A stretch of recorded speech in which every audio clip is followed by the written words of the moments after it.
Hello students, class 10 subject science and worksheet number 32, date है 16 September 2020.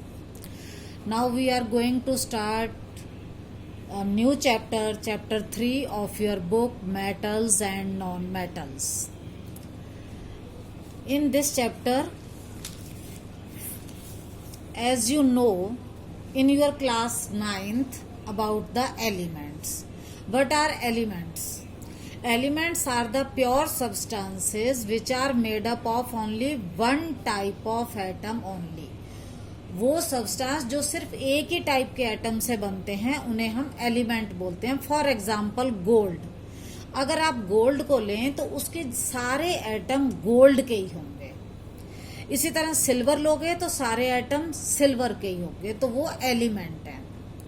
अब जरा इसे अलग से समझो. अगर आप वाटर लेते हो तो वाटर होता है H2O. उसके जो एटम होंगे वो हाइड्रोजन के भी होंगे और ऑक्सीजन के भी होंगे.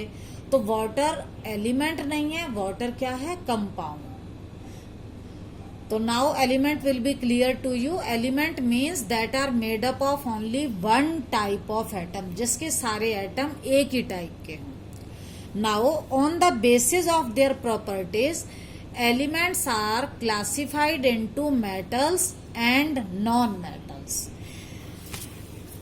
Elements can be classified as metals and non-metals on the basis of their properties.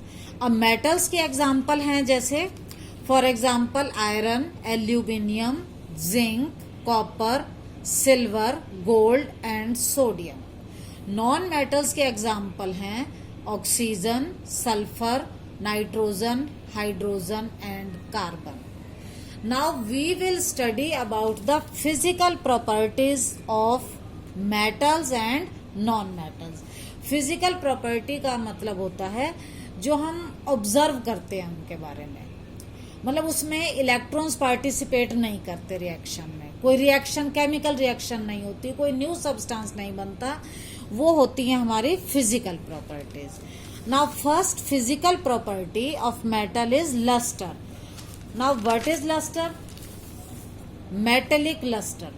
इसके लिए आपको क्या करना है? आपको एक एक्टिविटी करनी है. देखो अब जो एग्जाम आता है उसमें आपको एक्टिविटी पर स्पेशल ध्यान देना है. तो आपकी एनसीईआरटी बुक में हर प्रॉपर्टी के लिए एक्टिविटी दी है. आप इस एक्टिविटी को बहुत ध्यान से पढ़ना. क्वेश्चन एक्टिविटी बेस्ड ही आते हैं. तो फर्स्ट एक्टिविटी में क्या है मैं आपको बता देती हूँ. हमने iron, copper, aluminium and magnesium metal के कुछ पीसेस लेने हैं. फिर क्या करना है? रब them with a sand paper. Sand paper से रब करो. तो रब करते ही क्या होता है, आपने देखा होगा कि जब हम सैंड पेपर से रब करते हैं तो वो चीज चमकने लगती है, शाइन करती है. अगर शाइन करती है तो वो मेटल है. अगर आप वुड को रगड़ो वो शाइन नहीं करेगी. अगर आप कॉपर वायर लो और सैंड पेपर से रगड़ो तो वो शाइन करने लगती है. It means metals have a shiny surface. अब जो मेटल्स का शाइनी सरफेस है इस प्रॉपर्टी को हम बोलते हैं metallic lustre. The property of a metal to have shiny surface is called metallic luster. All the metals have a metallic luster. सबके अंदर एक शाइन होती है. नेक्स्ट प्रॉपर्टी है स्टेट. अगर आप मेटल्स को देखो, कॉपर को देखो, आयरन को देखो, एल्यूमिनियम देखो, मैग्नीशियम देखो, सभी सॉलिड स्टेट में हैं. अब ये सॉलिड क्या है? देखो मैटर 3 स्टेट्स में एग्जिस्ट करता है. एक तो सॉलिड और एक लिक्विड और गैस. देखो लिक्विड का मतलब है जो फ्लो करता है. जैसे आप वाटर की ड्रॉप डालो तो वो फ्लो करती है, वो लिक्विड है. सॉलिड का मतलब ये है कि उसका फिक्स वॉल्यूम है, उसकी शेप फिक्स है, वो चेंज नहीं होती. और लिक्विड में शेप चेंज हो जाती है. आप पानी को गिलास में डालो तो वो गिलास जैसा हो गया, तो उसकी शेप जो है वो चेंज हो रही है. लेकिन मेटल्स में ऐसा नहीं है. अगर आपने कोई मेटल यहाँ रखी है, जिस शेप में रखी है वो उसी में रहेगी. रखने पर वो ये नहीं है कि वो फ्लो कर जाएगी. तो जितनी भी मेटल्स हैं वो सॉलिड स्टेट में होती हैं, लेकिन यहाँ पर एक एक्सेप्शन है। एक्सेप्शन में जो इससे अलग प्रॉपर्टी रखती है वो है Hg, मरकरी।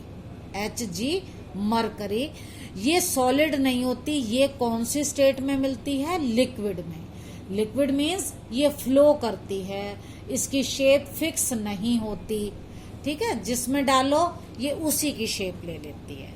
जो आपके थर्मामीटर हैं जिनमें आप अपना टेम्परेचर नोट करते हो, उसके बल्ब में मरकरी फिलअप होता है, और जब आप उसको अपने मुंह में रखते हो तो वो मरकरी मेल्ट होकर फ्लो करता है। तो मरकरी जो है वो लिक्विड है, ये एक एक्सेप्शन है। आपको इनमें एक्सेप्शन स्पेशली याद रखनी है जो मैंने रेड से दिखाई है। तो मरकरी जो है वो एक एक्सेप्शनल मेटल है, बाकी सभी सॉलिड है, सिर्फ यही अकेली है जो लिक्विड स्टेट में मिलती है। आपका क्वेश्चन भी इसमें से है। नेक्स्ट है हार्डनेस। इसमें क्या करो, आपको फिर एक्टिविटी करनी है। आप ये वाली मेटल ले लो, आयरन, कॉपर, एल्यूमिनियम, मैग्नीशियम, और इनको एक नाइफ से कट करने के लिए ट्राई करो। क्या आप इनको नाइफ से कट कर पाओगे? ये तो आपको पता है नहीं कर पाओगे। क्यों? Because they are hard. But again there is an exception. अगर आप लो sodium, potassium and lithium metal, इनको थोड़ा हमें ध्यान से हैंडल करना होता है। ये मैं बाद में डिस्कस करूंगी जब इसकी प्रॉपर्टी, केमिकल प्रॉपर्टी पढ़ेंगे। तो आपको क्या करना है, इसको लो और आप नाइफ से कट करो। इजीली आप इन तीनों को कट कर सकते हो बिकॉज दे आर सॉफ्ट। तो ये हो गई स्पेशल है, एक्सेप्शनल है। Generally metals are hard, sodium, potassium and lithium are exceptions. Next property है मैलिएबिलिटी। मैलिएबिलिटी का क्या मतलब होता है? देखो हमें क्या करना है, फिर एक्टिविटी करनी है। वही हम आयरन लेंगे, जिंक लेंगे, लेड, कॉपर, कोई भी मेटल ले लो आप, और हमें क्या करना है, बीट इट विद हैमर। हथौड़ा लेकर उसको पीटो।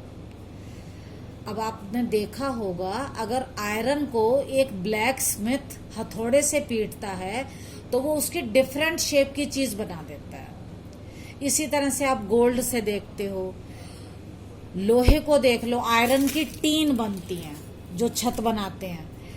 तो यहाँ पर क्या है, ये जो सारी मेटल हैं they can be beaten into thin sheet. इनको पीट पीट कर हम इनकी पतली चादर बना सकते हैं। देखो आपने अपने घर में सभी ने ये फॉइल पेपर देखा होगा। आपको मालूम है ये फॉइल पेपर कैसे बना? ये एल्यूमिनियम मेटल को पीट पीट कर बीटन किया गया और ये इतनी थिन स्ट्रिप बन गई। क्यों बन गई? Because aluminium is malleable. ये मैलिएबिलिटी की वजह से हुआ। तो मैलिएबल का क्या मतलब है? The property of a substance by which it can be beaten into thin sheets. इसको पीट पीट कर इससे थिन शीट बन जाए, इस प्रॉपर्टी को हम बोलते हैं malleability. All the metals generally are malleable. इनमें से gold and silver are most malleable. ये सबसे ज्यादा मैलिएबल होते हैं। आपने देखा होगा कि सुनार जो है, गोल्ड स्मिथ, वो क्या करता है, आपके डिफरेंट डिजाइन के टॉप्स बना देता है। तो वो उसको क्या करता है, थिन शीट में ही तो कन्वर्ट कर रहा है। तो they are most malleable. Next property है, देखो लस्टर हो गया, हार्डनेस हो गया, स्टेट हो गया, मैलिएबिलिटी हो गया। अब नेक्स्ट प्रॉपर्टी है डक्टिलिटी। डक्टिलिटी क्या होता है? देखो डक्टिलिटी होता है the property by which a metal can be drawn into thin wires. वो प्रॉपर्टी जिससे हम मेटल की थिन वायर बना पाते हैं उसे हम बोलते हैं डक्टिलिटी। जैसे आप इस हेयर बैंड को देखो तो क्या है, ये एक थिन वायर ही तो है। ये मेटल थी और मेटल से हम वायर ड्रॉ कर सकते हैं। इस प्रॉपर्टी को हम बोलते हैं डक्टिलिटी। एग्जाम्पल है कॉपर की वायर बनती हैं, एल्यूमिनियम की वायर बनती हैं, आयरन की बनती हैं, गोल्ड की वायर बनती है। तभी तो जो आपके कान के इयररिंग्स बनते हैं तो वो तार से ही तो अंदर डाले जाते हैं। इनमें से स्पेशल प्रॉपर्टी क्या है, ये जो गोल्ड है, AU gold, it is most ductile, ये सबसे ज्यादा डक्टाइल है। अगर आप 1 ग्राम गोल्ड लेते हो, आपको मालूम है कि आप उससे कितना बड़ा वायर बना सकते हो, आप उससे 2 किलोमीटर लेंथ की वायर बना सकते हो, 2 किलोमीटर 2000 मीटर्स की 1 ग्राम गोल्ड से। तो it is most ductile metal. अब ड्यू टू द मैलिएबिलिटी, मतलब beaten into thin sheet, and ductility to draw into wire, ये 2 प्रॉपर्टी ऐसी हैं because of which metal can be given different shape according to needs. हमें जैसी जरूरत होती है हम इनको वैसी शेप दे देते हैं। जैसे ऑर्नामेंट जब बनाते हैं तो आपका ईयरिंग इस तरह से भी हो सकता है, ये डिजाइन भी, किसी भी डिजाइन में आप किसी भी शेप में बना सकते हो।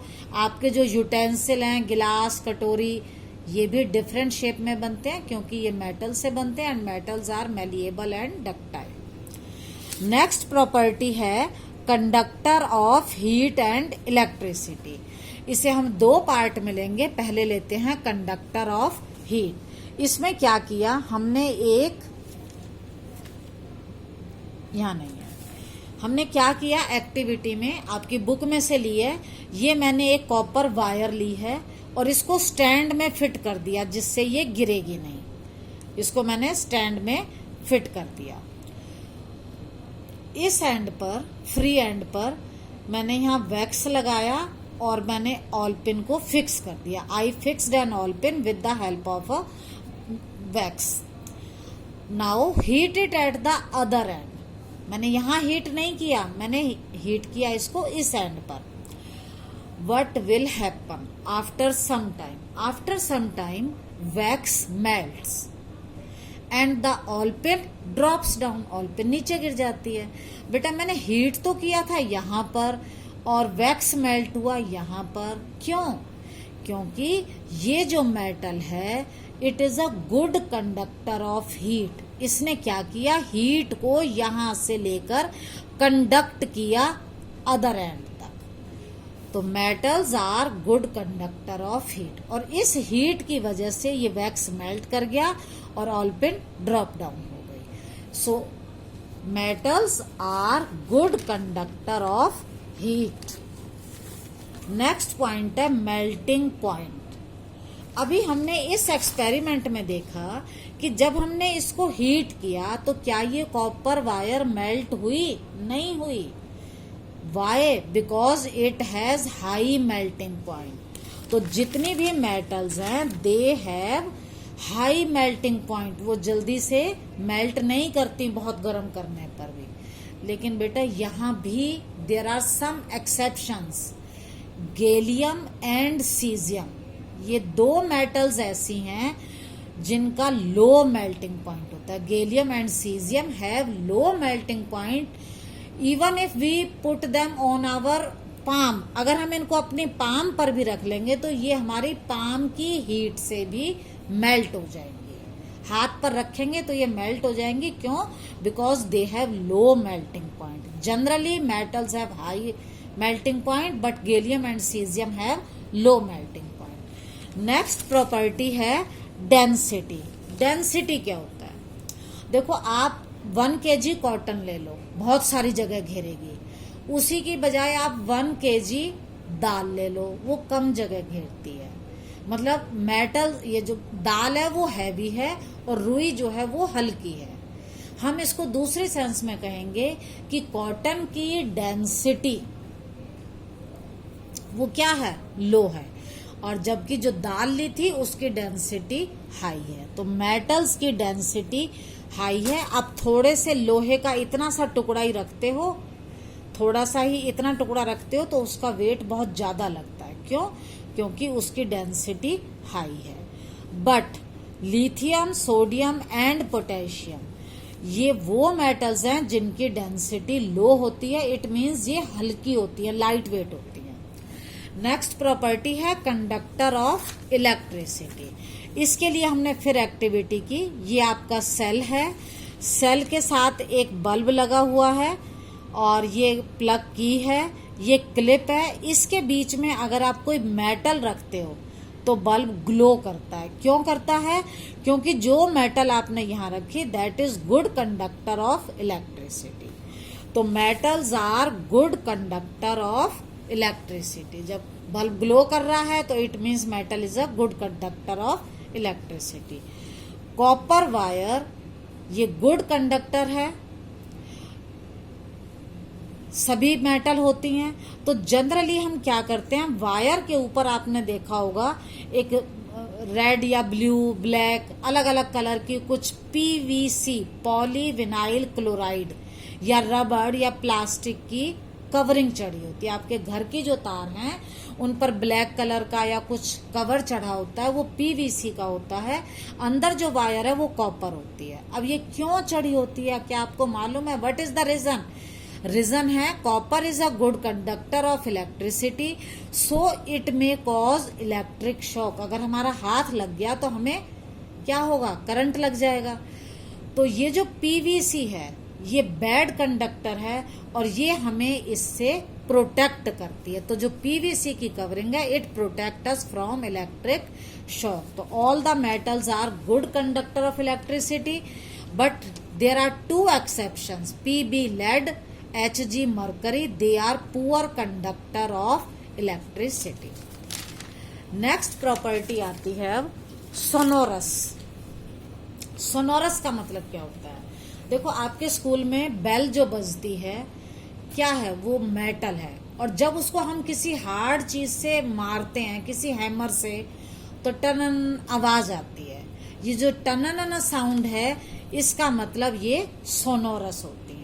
आपने देखा होगा मंदिर के अंदर की जो बेल्स हैं वो भी मेटल की बनी होती हैं। क्यों? क्योंकि they are sonorous, they produce a sound when they are hit with a hard surface. अगर उन पर कुछ हार्ड सरफेस लगाया जाए, मतलब हिट किया जाए, तो वो साउंड प्रोड्यूस करती हैं। They are sonorous. तो ये थी आपकी मेटल्स की प्रॉपर्टी। अब हम इसी तरह से नॉन मेटल्स की प्रॉपर्टी पढ़ेंगे। देखो आपने देखा था सारी metals, all the metals are solid, ठीक है, एक्सेप्ट मरकरी। लेकिन जो नॉन मेटल्स हैं ये सॉलिड भी होती हैं, लिक्विड भी होती हैं और गैस, तीनों स्टेट में होती हैं। सॉलिड में जैसे आपने देखा कार्बन, सल्फर, कार्बन के लिए आप कोल को समझ लो, कोयला सॉलिड है। लिक्विड में होती है ब्रोमीन, ये आपको लैब में मिलेगी। इसके बाद गैस होती हैं ऑक्सीजन, हाइड्रोजन, ये आपको एटमॉस्फेयर में ऑक्सीजन तो सब देखते तो नहीं है, but we all feel it. तो non metal solid, liquid, gas तीनों स्टेट में मिलती हैं। नेक्स्ट पॉइंट है लस्टर। इनमें कोई लस्टर नहीं होती, कोई शाइनी सरफेस नहीं होता। क्या? कोयला, उसमें कोई शाइन होती है? नहीं। लेकिन यहां पर भी एक एक्सेप्शन है, iodine crystal, they are lustrous. तो आपको एक्सेप्शन याद रखनी है। Name a non metal that is lustrous, तो आंसर आएगा आयोडीन। नेक्स्ट है हार्डनेस।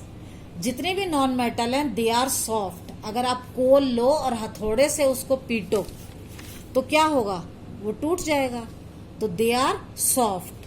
बट एक्सेप्शन है डायमंड।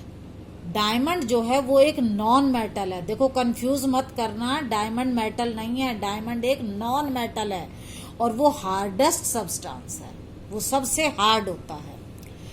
अब ये डायमंड के बारे में एक और बात है, it is a allotrope of carbon. ये कार्बन का एक रूप है। एलोट्रोप क्या होता है?